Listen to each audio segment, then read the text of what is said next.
नमस्कार. महाराष्ट्रातील जिवंत हृदयाच्या सळसळत्या रक्ताच्या भावी अधिकाऱ्यांनो, स्टुडिओमधून आज यूट्यूबसाठी किंवा इंस्टाग्रामसाठी लाईव्ह आहे.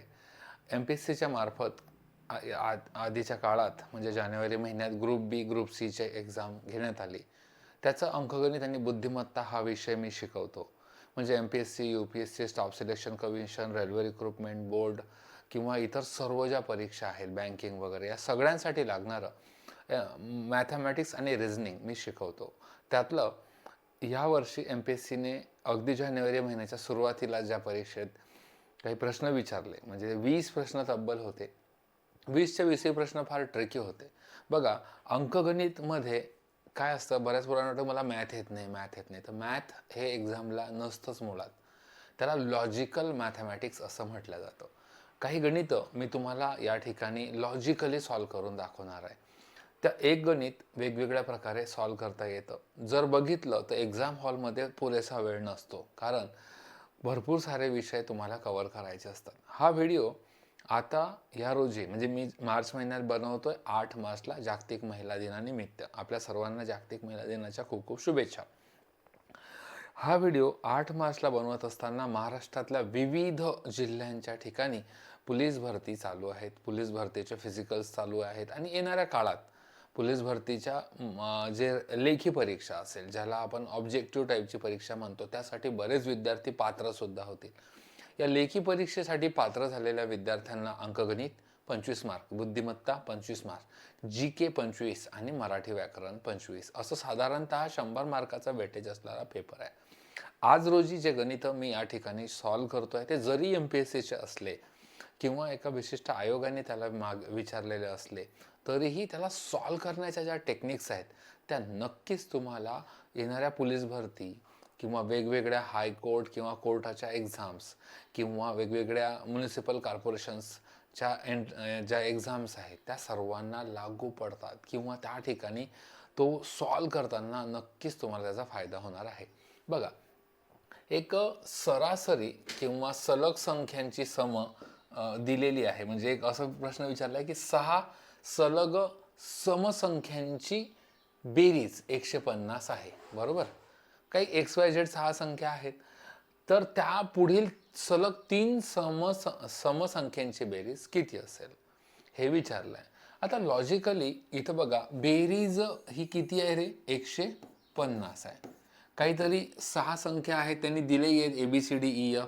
मग आपण काय समजा ती संख्या हे करू की बघा, AX अधिक BX अधिक CX DX EX आणि FX असं काहीतरी लोक करतील आणि मग हा X कॉमन काढतील किंवा मग हे सगळ्या संख्या एकच आहे तर X वगैरे वगैरे वगैरे असं काहीतरी ते होतं.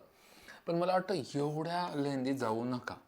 सलग 6 संख्यांची जर बेरीज केली तर 150 येते. इथपर्यंतच गणित वाचा. गणित वाचण्याची कला आली पाहिजे. इथपर्यंत गणित वाचा आणि याला सॉल्व करा. बघा मंडळी, म्हणजेच काय बघा, 30 जर मी 5 वेळा लिहितो 30च तर 150 जाते. म्हणजेच 30च्या आसपासच्या काही संख्या घेतल्या तर 150ची बेरीज होऊ शकते. मग मी आता लॉजिक लावतो की बघा 20 22 24 26 28 आणि 30 झाल्या का? हा 6 झाल्या. आता तुम्ही म्हणाल की सर तुम्ही घरून किंवा घरूनच शिकवतोय, पण तुम्हाला कदाचित माहिती होतं म्हणून तुम्ही ह्याच संख्या घेतल्या असं नाही. लक्षात घ्या, 22 मधला 2 आणि हा 8 हे दोघं मिळवले तर 10 म्हणजे 0. हा 4 आणि 6 म्हणजे 10 म्हणजे 0. म्हणून या 6 संख्यांच्या एकक स्थानी बेरजेनंतर 0 येईल. म्हणून मी 20 पासून 30 पर्यंतच्याच घेतल्या. हे लॉजिक किंवा ही गोष्ट लक्षात येणं तुमच्या गरजेचं आहे. आता बघा, 4 आणि 2 6, 6 आणि 6 12 आणि 8 20, 0 हातचे आले 2, 2 4 6 8 10 12 13 14 15 जमलं बजेट. म्हणजे ही ती A आहे, ही ती B आहे, हा C आहे, हा D E आणि F, बरोबर. आता ह्या लॉजिकपर्यंत मी कसं पोहोचलो रे की पहिली संख्या 20च घ्यायची आहे, 30च शेवटची संख्या 30च घ्यायची आहे? सराव. मला माहिती आहे की महाराष्ट्रातला जे विद्यार्थी सॉरी हा व्हिडिओ बघत आहेत ते काही ना काही सराव करूनच एखाद्या एक्झामला जातील, बरोबर आहे. तुमच्या घरात हा व्हिडिओ त्यांना सुद्धा दाखवा जे कुठल्याच एक्झामची तयारी करत नाही आहेत. तरीही मी चॅलेंज देऊन सांगतो, तरीही त्यांना माझी शिकवण्याची पद्धत लक्षात येईल. ठीक आहे. तर आता बघा, आता ह्या 6 संख्या सापडल्या, बेरीज आली म्हणजे आपला इथपर्यंतचा प्रॉब्लेम सॉल्व्ह झाला. पण खरं आहे या तर नंतर कोणताही असतो प्रश्न आणि तर नंतर सुरू होतो मुख्य प्रश्न. मुख्य प्रश्न जर लक्षात आला तर तुम्हाला सॉल्व्ह होतो तो उदाहरण आणि मिळतात ते मार्क, मिळते ती नोकरी. तर नंतर आहे त्यापुढील सलग 3 समसंख्या. बरोबर. आता याच्या नंतरच्या सलग 3 संख्या कोणती आहे? 32, 34, 36. 6 4 10 2 1200 2. मग मला सांगा, एकक स्थानी 2 असणारा म्हणजे हा पर्याय गेला, 100 गेला आणि 90 सुद्धा गेला. आलं काय आन्सर? इतकं ते सोपी होतं. बरोबर आहे. आता हे झालं की एखाद्या विद्यार्थ्यांनी ते मी म्हटल्याप्रमाणे एक्स वगैरे घेऊन सॉल्व्ह केला, थोडासा शार्प आहे म्हणून असं घेऊन सॉल्व्ह केलं. मंडळी, या पुढचंही जर एखाद्या विद्यार्थ्याला बेसिक माहिती आहे की 6 संख्यांची बेरीज 150 आहे, म्हणजे ती पहिली 20 आहे आणि शेवटची 30 आहे, किंवा पहिली 10 आहे शेवटची 20 आहे, किंवा पहिली 30 आहे मग शेवटची 40 आहे. बरोबर आहे की नाही? तरच ह्या मधात बघा, हा 2 येईल, इथं 4 येईल, हा 6 येईल आणि 8 येईल. म्हणजेच ह्या एकक स्थानचा जो खाली बेरीज होईल तिचा एकक स्थानी 0 येईल. हे जेव्हा ज्याला माहिती आहे याच विद्यार्थ्याला पुढचं एक बेसिक माहीत असतं की सलग 3 समसंख्यांची बेरीज मध्ये 0 कधी असतं. बघा, जर बघा एक 8 घेतला, 12 घेतला, 8 घेतला, 10 घेतला आणि 12 घेतला, तर 8 आणि 2 10 0, हातचा आला 1, 30. पुढचं बघा, 18, 20, 22 झाले सलग 3 संख्या. 8 आणि 2 10 0, हातचा आला 1, 20, 2 4 आणि 6 30. बरोबर. इकडे बघा आता 28, 30, 32. 8 आणि 2 10 0, हातचा आला 1, 3 आणि 3 6 आणि 3 9, 90. म्हणजेच 8 10 12, 18 20 32, 28 30 32 है ना. असं जर केलं तर 30 60 90 म्हणजे सलग 3 समसंख्यांची बेरीज एक तर 30 असू शकते, एक तर 60 असू शकते, एक तर 90 असू शकते, एक तर अमका, एक तर ढमका. म्हणजे इथं 2 कन्सेप्ट एकत्र होत आहेत की अशा 6 संख्या ज्यांचा बेरीज केल्यावर इथं जर 0 येते तर 1,01,000% तिथून पुढची संख्या, तिथून पुढच्या सलग 3 संख्याच्या एकक स्थानी 0 येऊ शकत नाही. कारण काय की ह्या 6 संख्यांचा सम येताना पहिली संख्या आपण 20 घेतली, शेवटची 30 घेतली म्हणून हा 150 आला.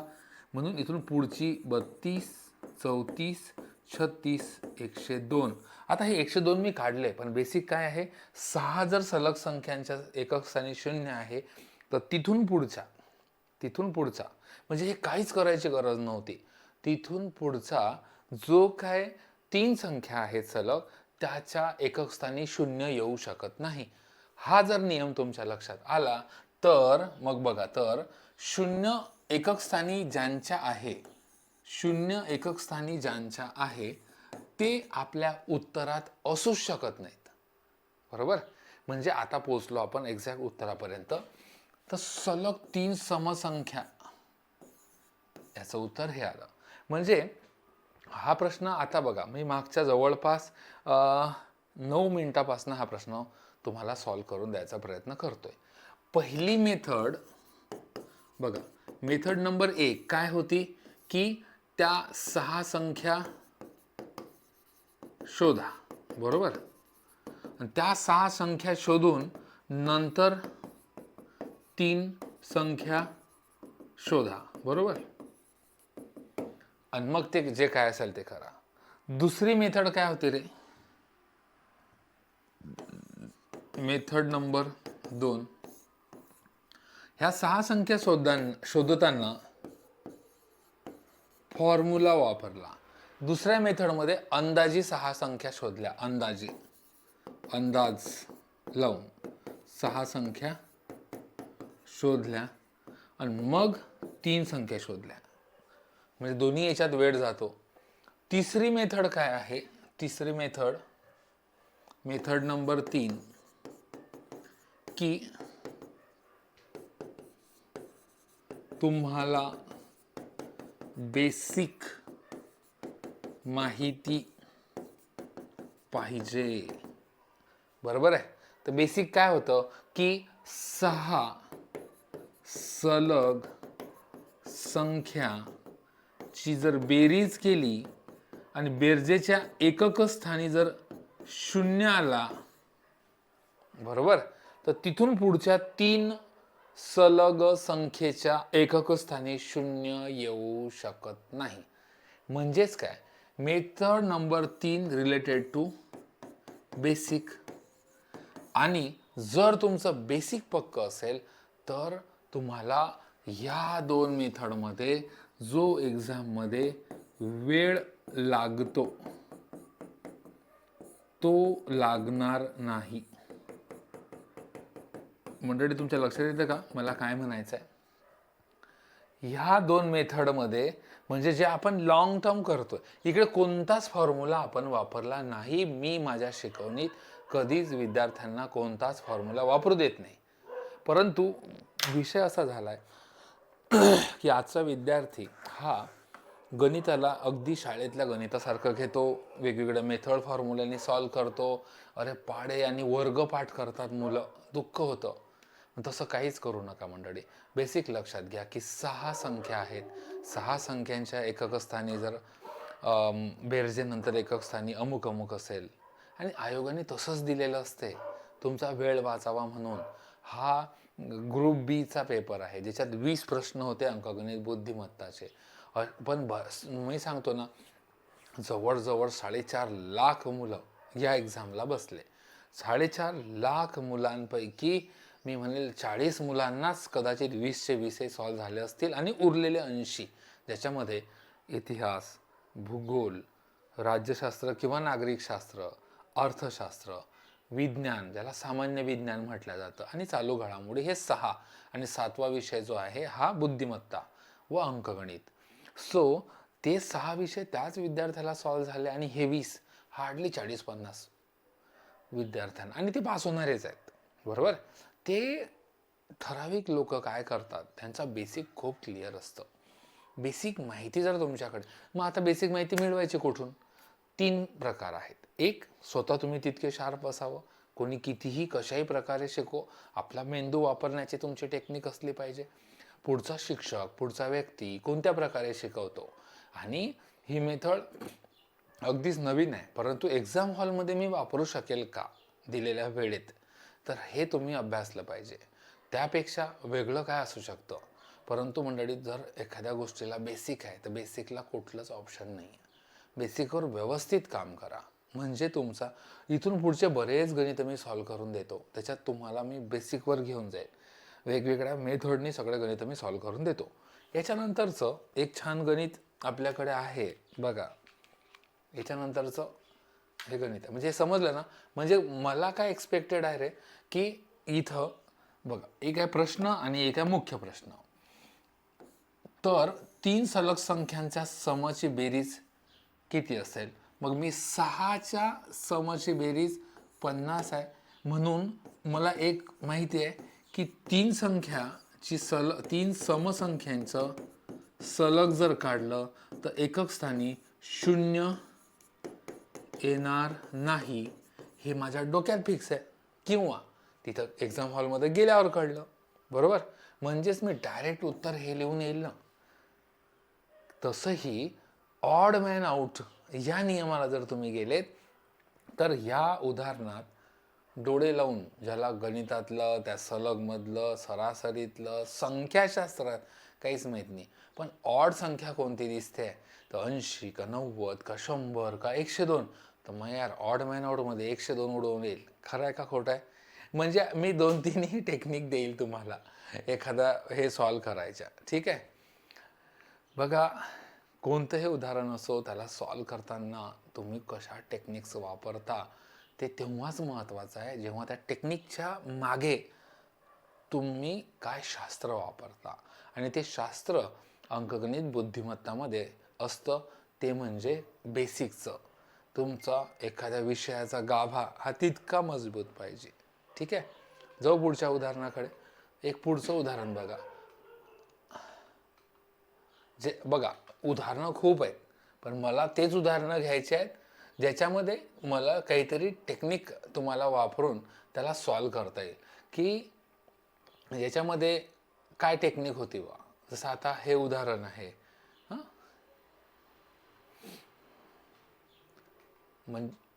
किंवा हे उदाहरण आहे. हां, ह्या उदाहरणाला पर्टिक्युलर सॉल्व मला तुम्हाला करून द्यायचं आहे. जेवढे विद्यार्थी बघतायत, किमान एखादा मिनिट घ्या तुम्ही याला सॉल्व करायला.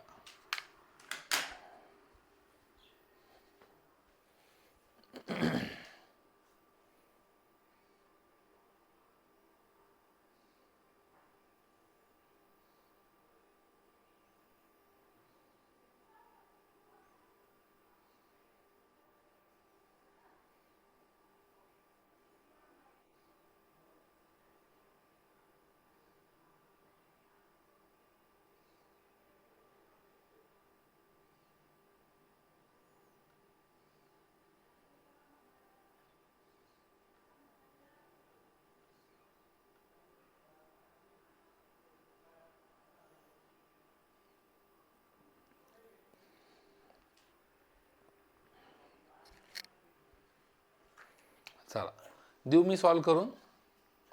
1 मिनिट तर खूप झाला. म्हणजे बघा, नळ आणि टाकीचं किंवा त्या प्रकारचं हे उदाहरण आहे. ह्याच्यामध्ये सर्वात महत्त्वाची समजण्यासारखी गोष्ट ही आहे की एक रिकामा बरं, आपण पहिला गणित वाचू. एक रिकामा जलतरण तलाव एका निश्चित गतीने पाण्याने भरत जात आहे, बरोबर, व 3/5 क्षमतेसाठी त्याला भरायला 8 तास लागतात. पहिलं गणित समजून घ्या की नेमकं काय. गणित वाचता येणं, गणित समजून घेणं ह्या कला आहेत, बरोबर. संपूर्ण तलाव भरण्यासाठी अजून किती वेळ लागेल, समजलं का. सो इथं काय असतं बघा, ऑलवेज ह्याच्यात हा असतो प्रश्न, आणि इथं कुठंतरी असतो मुख्य प्रश्न. येते का म्हणजे लक्षात, प्रश्न आणि हा मुख्य प्रश्न, प्रश्न आणि हा मुख्य प्रश्न. सो मुख्य प्रश्न काय आहे, संपूर्ण तलाव भरायचा आहे, अजून किती वेळ लागेल. किती भाग भरलाय, 3/5. कोणताच फॉर्म्युला मी न वापरता तुम्हाला हे गणित सॉल्व करून देईल. बघा कसं. सगळ्यात पहिला ही गोष्ट लक्षात घ्या की 3/5 म्हणजे किती. तलाव बिलाव सगळं जाग्यावर राहू द्या, बरोबर. ह्याला वाचताना 5 भागापैकी 3 भाग असं वाचतात. बघा, 5 पैकी 3. तुम्हाला एक्झाममध्ये मार्क कसे भेटायचे, 20 पैकी 17, 10 पैकी 9, 100 पैकी 82, 100 पैकी 82, 10 पैकी 9, 20 पैकी 17. पण आपल्याला वाचायच्या टेक्निक ह्या मागच्या काही वर्षापासून उलट्या झाल्या, म्हणून 3/5, 9/10, 17, ह्याच्यामुळे आपलं डोकंच काम करत नाही आहे की बघ किती झाल्यान किती राहिल्यान काय. म्हणून हे वाचा, 3/5 म्हणजे 5 भागापैकी 3 भाग भरलेत. इकडे लक्ष द्या. आता याचा अर्थ डायग्रॅमॅटिकली असं होतो, हा 1 भाग, हा 2, हा 3, हा 4, हा 5. या 5 भागापैकी हे 3 भाग भरण्यासाठी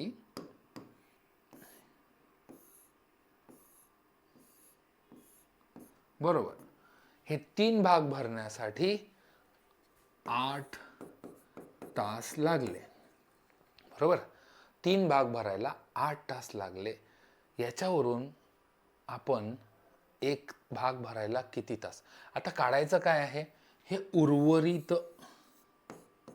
2 भाग भरायला किती वेळ लागेल. तर मला वाटतं 8 पेक्षा जास्त लागणार नाही, म्हणून हे ऑप्शन गेलं.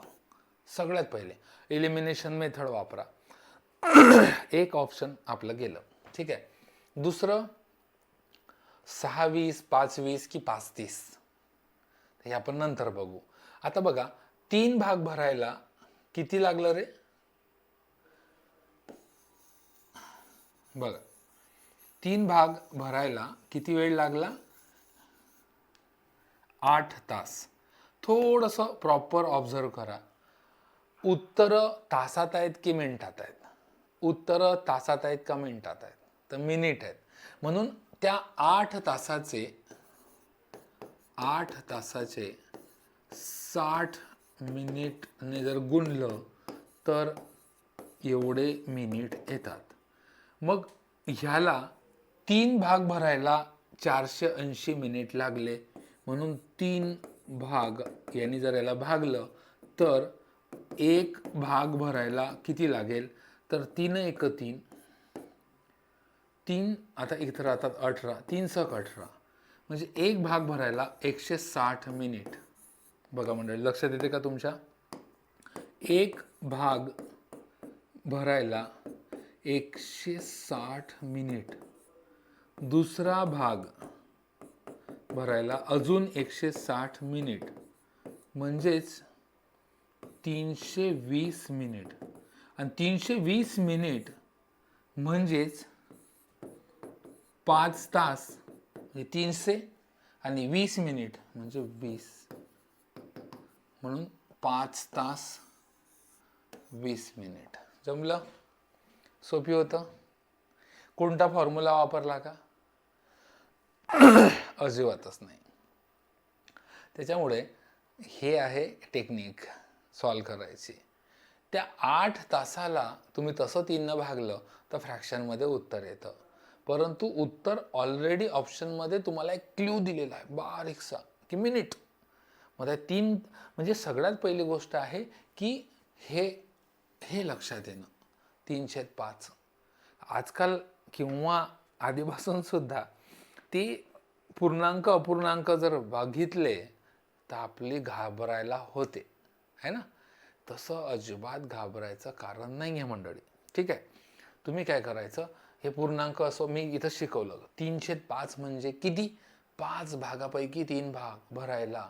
आता एकदम सिंपल. मला एक सांगा बरं, जर या ठिकाणी 3/5 क्षमता भरण्यासाठी 9 तास असं दिलं असतं तर म्हणजेच काय? 3 भाग भरायला 9 तास, म्हणजेच एक भाग भरायला 3 तास. मग आता राहिले किती? संपूर्ण तलाव भरायला अजून किती? अजून शब्द पण खूप महत्त्वाचा आहे. अजून किती वेळ? बघा, संपूर्ण तलाव भरायला अजून किती वेळ म्हणजे आता राहिले किती आपले? 2 भाग याच्यानुसार, है ना? तर 3 आणि 3 6 तास. ठीक आहे, परफेक्ट आहे. जाऊ समोर. बघा पुढचं एक गणित. हे तर खूपच सिंपल आहे, फार असं कठीण नाही. मुद्दाम एखादा मिनिट देतो सॉल्व करायला. करा. मी तोवर हे इंस्टाग्रामवर बघतो कसं काय चालू आहे.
बघा बरं गणित काय आहे समजतंय का?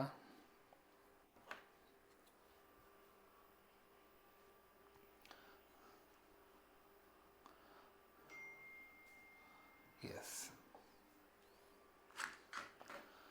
2024 मध्ये मोबाईल वापरणाऱ्यांची टक्केवारी 43 वरून 65% झाली. तर 43% तुलनेत किती टक्के वाढ झाली? या ठिकाणी हे लक्षात घ्या, 43 वरून 65% झाली. दिसत आहे किंवा 43 अधिक 22 जर केलं तर जमला बजेट. 3 आणि 2 5, 4 आणि 2 6, 65. मग 22.12 असेल बा. मग याला टिक मार्क करायचं आणि चालले पुढे, है ना? असं नाही आहे. खरं आहे शब्दांचा खेळ. शब्द नीट वाचा. अंकगणित बुद्धिमत्ता सॉल्व करताना गणित हा नाही आहे विषय, लक्षात घ्या. हा लॉजिकल मॅथमॅटिक्स आहे. लॉजिकल मॅथमध्ये मराठी व्याकरण किंवा English, what is the percentage increase relative to, समजलं का? 43%. 43ला रिलेटिव्ह म्हणते, म्हणजेच काय की 43च्या तुलनेत, ढमक्याच्या तुलनेत, म्हणजे ढमका हा सर्वे सर्व आहे. इथं अशी जर बेरीज केली, हा 22 जर ॲड केला, पहिल्या नंबरला उत्तर दिलं, म्हणजेच काय होईल की तुम्ही रिलेटिव्ह 100% घेताय, तुलनात्मक 100 घेताय, पण इथं तुलनात्मक 43 आहे. म्हणजेच काय रे की 43% कन्सिडर करायचे आहेत तुम्हाला 100%. मग 43ला 100 करायचं आहे, कारण 43च्या तुलनेत म्हणतंय. कोणतंच नवीन डोकं वापरायचं नाही. टक्केवारीचा हा प्रश्नच नाही, दिसायला जरी टक्केवारी असेल तर. मग 43ला जर हे झालं तर 65. हे तर मी सोपी समजून सांगतो तुम्हाला. बघा, 100%ची वस्तू आता 150%ला भेटते, म्हणजे रिलेटिव्हली ती किती महाग झाली? 50%. मग तुम्ही कसं करताय? टक्के नाही काढले तरी 100 रुपयाची वस्तू आता 150 रुपयाला भेटते, म्हणजे कितीने महाग झाली? 50ने. मग आता 43ला 100% पकडा, 43ची वस्तू आता किती झाली? 65ला. म्हणजे हा गॅप कितीचा आहे? 43 आणि हा 22%चा. इथं 43% म्हणजे 100 होते, म्हणजे 22% म्हणजे किती हे काढायचं आहे. याचा काही संबंध नाही, बरोबर? सो हे 22% म्हणजे किती?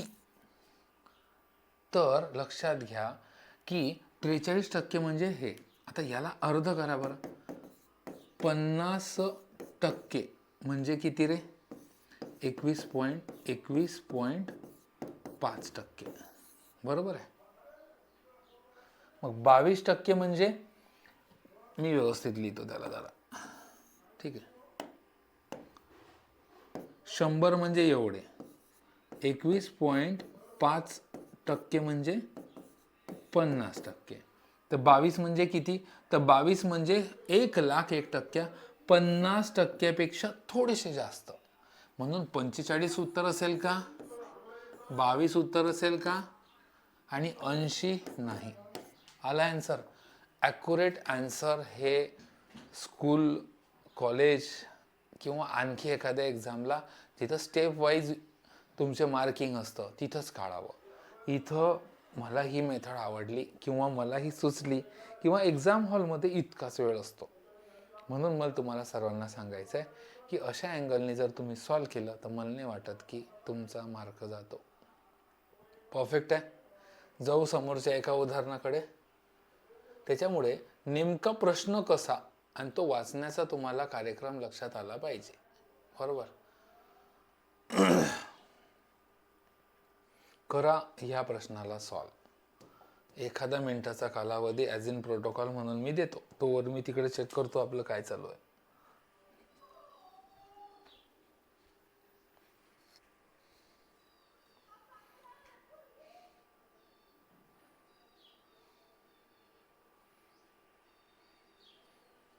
स्वागत आहे जे जे लोक इंस्टाग्रामवर जॉईन होत आहेत.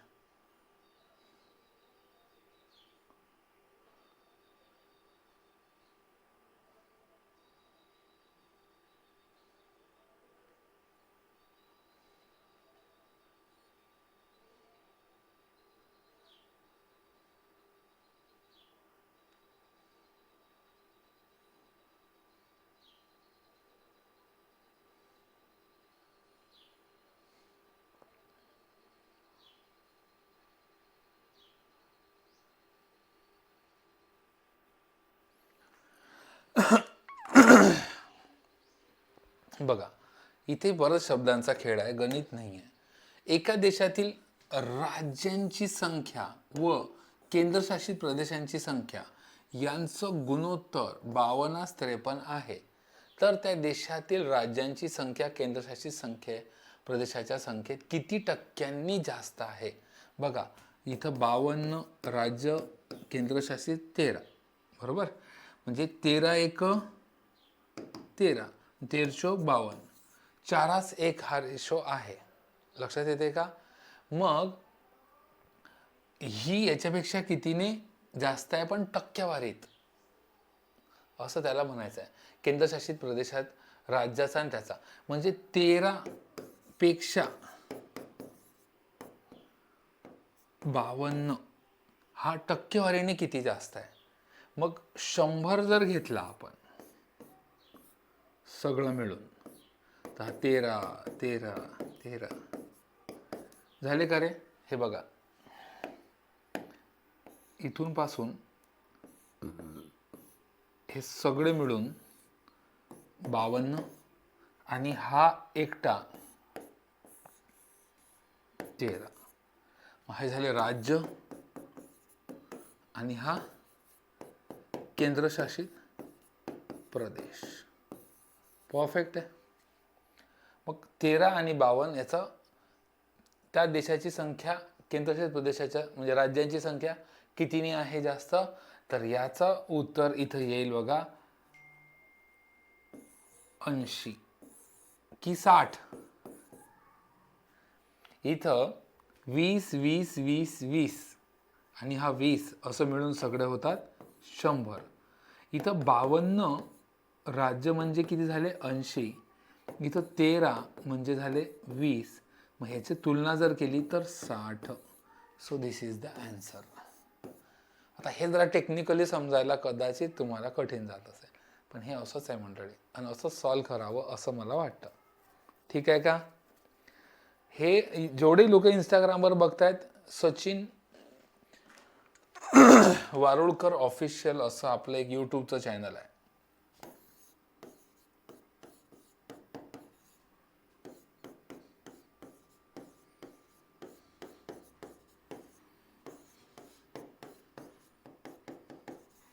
किंवा याला मॅथ रिझनिंग टाका, किंवा सचिन वारुळकर जरी शोधलं तरी यूट्यूबला मी दिसेल तुम्हाला. त्या ठिकाणी तुम्ही काय करा, फॉलो करा. रोज रात्री 9 वाजता आपण लाईव्ह लेक्चर, तुम्हाला हे सगळं भेटून जाईल त्या ठिकाणी. येणाऱ्या काळातल्या सगळ्या भरत्यांमध्ये ते कामात. हे बघा, आता 2 संख्यांचा गुणाकार 50 आहे. त्या संख्या एकाच 2 प्रमाणात आहेत, तर त्या संख्यांची बेरीज किती असेल? बघा, आता अशा 2 संख्या कोणत्या ज्याचा गुणाकार 50 आहे? आपण त्या करतो x आणि 2x, दोघांची बेरीज केली 3x, आणि त्या संख्यांची बेरीज किती असेल? 3x म्हणजेच काय, त्या संख्येला 3 ने भाग जातो, इतकं सिंपल. मग हा x न वापरताही तुम्हाला हे कळायला पाहिजे की ह्या संख्या कोणत्या प्रमाणात आहे? एकाच 2, आणि त्यांची बेरीज विचारली आहे ना रे, म्हणजे 1 अधिक 2 3. 3च्या प्रमाणात तच त्यांची बेरीज येईल. तुमच्या लक्षात येतं का मंडळी? 3च्या प्रमाणातच त्यांची बेरीज येईल. मग 20 ही संख्या 3च्या प्रमाणात आहे का? 25 ही संख्या 3च्या प्रमाणात आहे का? 10 सुद्धा नाही. So this is the answer. आता त्या संख्या कोणत्या? एक 5, दुसरी 10, म्हणजे एकाच 2 हे पण प्रमाण मॅच झालं, 10 आणि 5 15ही मॅच झालं. म्हणजे दुसरं कोणतंच लॉजिक लावायची गरज नाही. ठीक आहे, असं होता कार्यक्रम. हे संबंधित प्रश्न बघा, हा तर इतका सोपी आहे, हा बुद्धिमत्ताचा आहे. वयवारी नाही म्हणा, उंची किंवा अरेंजमेंट असते ना, त्याच्याशी रिलेटेड हा प्रश्न आहे. हा प्रश्न वाचता वाचता सॉल्व्ह करता यायला पाहिजे. प्रश्नात सर्वात शेवटी काय विचारलाय, तर त्यांच्यातील सर्वात उंच कोण आहे, सर्वात उंच विचारलाय. मग सान्वी युविकापेक्षा उंच आहे.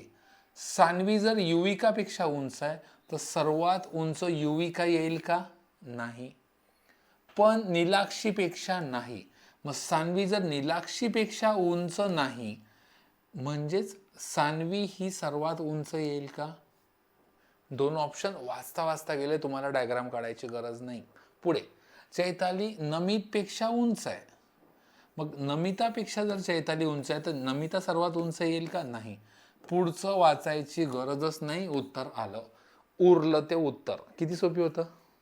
आता याला तुम्ही दुसरी मेथड, लॉंग टर्म मेथड, जे लोक हे करतात की सान्वी युविकापेक्षा उंच आहे, मग इथं लिहा तुम्ही युविका याच्यापेक्षा उंच सान्वी, काढत बसा डायग्राम. पण नीलाक्षीपेक्षा नाही, मग इथं लिहिणार तुम्ही नीलाक्षी, बरोबर. चैताली नमितापेक्षा उंच,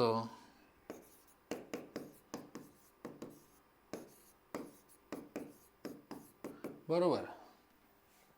पण युविकापेक्षा नाही, हा लागला क्रम है ना, नीलाक्ष का नीलाक्षी.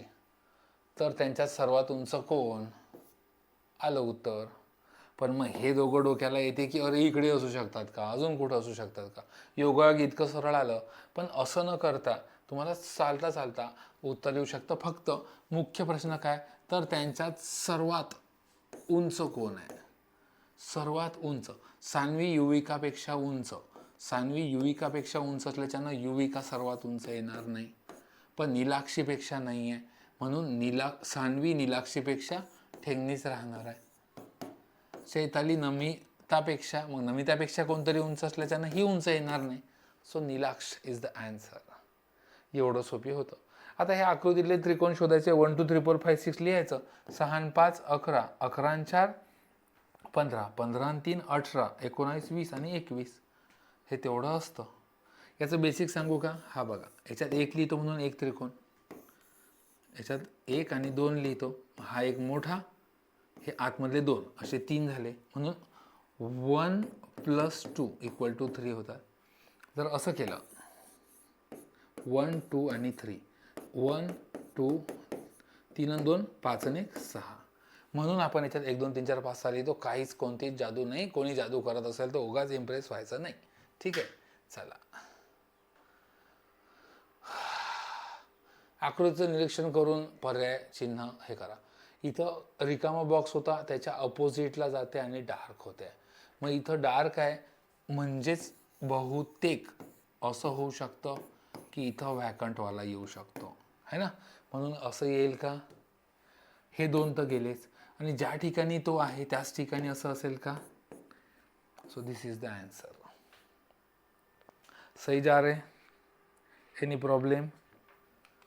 जाऊ समोर.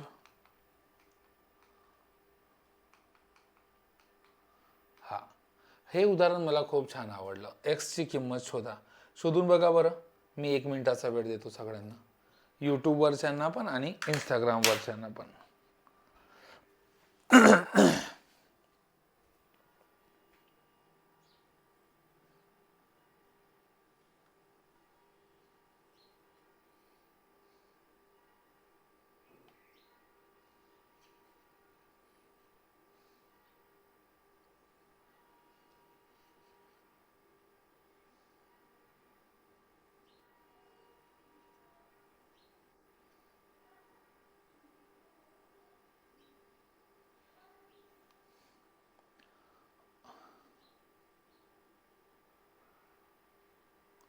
गणुभाऊ पवार, स्वागत स्वागत. यूट्यूबवाले सॉरी, इंस्टाग्रामवर जे आहेत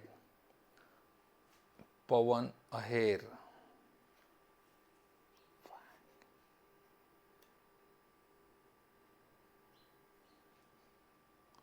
सुलतानजी. तुम्ही इंस्टाग्रामवर आहात तर तुम्ही मला यूट्यूबला येऊन किंवा आपलं जे 9730351630 ह्या नंबरवर जाऊन सुद्धा तुम्ही मला कनेक्ट होऊ शकता बरं का. माझा जो नंबर आहे 9730351630, हा मोबाईल नंबरवर सुद्धा तुम्ही मला कनेक्ट होऊ शकता. इथं व्हॉट्सअपला हाय जरी टाकलं तरी आपल्या ॲपची लिंक येते. ॲपवर फ्री लेक्चर खूप सारे आहेत.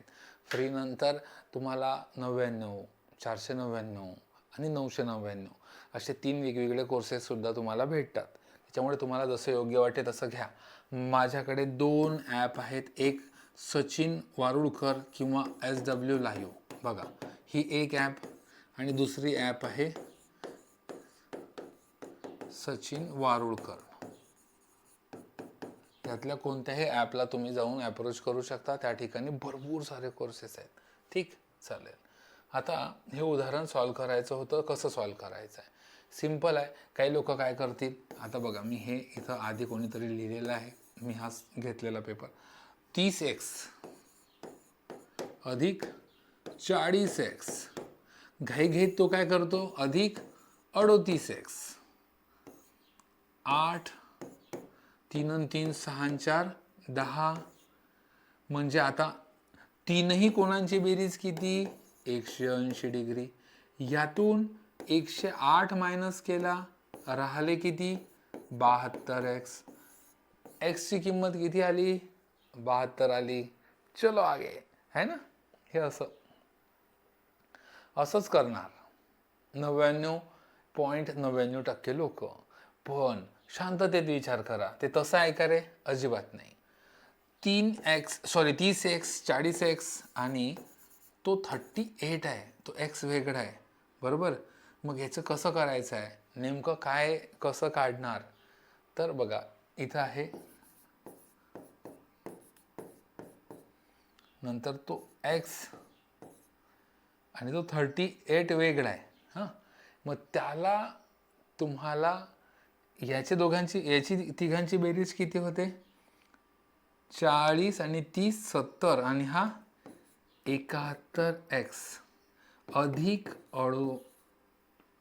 आता हे झालं तीनही कोणांची बेरीज, किती झाली, 71x अधिक 38 बरोबर 180. हा इकडनं गेला तर 71x हा 38 जर याच्यातून मायनस झाला, 40 करा मायनस, हा किती राहतो, 142. हा याच्यातून मायनस होईल ना. मग x बरोबर 142 भागिला हा 71 म्हणजे 2. So what is the value of x, 2. समजलं, इतकं सोपी होतं. त्याच्यामुळे त्या एक्सची किंमत ही हे अशी बेरीज आहे ना, ती परफेक्ट. क्लिअर आहे. मला वाटतं याच्यापेक्षा अजून काही सोपी नाही, याच्यापेक्षा अजून काही कठीण नाही. त्याला एकत्र करू नका. तो 38 पहिले 180तून मायनस करा तोंडी, 142, आणि या तिघांची बेरीज होते 71. 71ला 142नं डिवाइड करा, सिंपल आहे, 71 दोन्ही, म्हणून एक्सची व्हॅल्यू 2. 95. हे तर सोपीच होतं. ABCD नंबर दिले, काही उलट्या काही सारखे आहेत. ठीक आहे, बघू. एक मुलांच्या रांगेत हिला हलव. आता हे जे 2-3 उदाहरणं आहेत ना, हां चला, हे तुम्ही ॲज अ होमवर्क म्हणून घ्या बरं, आणि मला पटापट कमेंट बॉक्समध्ये उत्तर द्या. याच्या आधीचंही मी तुम्हाला होमवर्क म्हणून देतो, पटापट उत्तर द्या. याच्यानंतर हे पण आहे, हे तीनही उदाहरणं ॲज अ होमवर्क म्हणून घ्या आणि मला उत्तर द्या.